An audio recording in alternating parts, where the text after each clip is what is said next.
কি রাসেল ভাই কি করতেছে? ভাই জাদুর বাক্স চলে আইছে ভাই। জাদুর বাক্স? জাদুর বাক্স চলে আইছে। এই গরমে খালি সুইচ দিবে না ঠান্ডা বাতাস, সুইচ দিলেই ঠান্ডা বাতাস দিবে না ঠান্ডা বাতাস। এটা কি কোন মানে এই যে দেখেন আপনি অন করে দিলাম, ঠিক আছে, এই যে পাওয়ার দিয়ে দিলাম, আচ্ছা এই যে দেখেন অবস্থাটা দেখেন, ঠিক আছে, সুইচ দিবে না ঠান্ডা বাতাস। ভাই রে ভাই, আসলেই কিন্তু দেখেন ঠান্ডা ঠান্ডা বাতাস কিন্তু বের হওয়া কিন্তু শুরু হয়ে গেছে ভাই।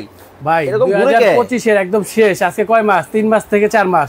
গত বছর এগুলা ছিল কিন্তু ডিজিটাল হয়েছিল না, অ্যানালগ।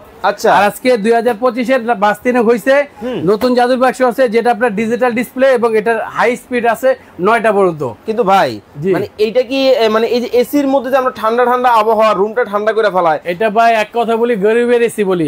গরিবের এসি। আচ্ছা, কারণ একটা এসি কিনতে গেলে 40-45 হাজার টাকা লাগে, একটা এসির বিল দিতে 4000-5000 টাকা।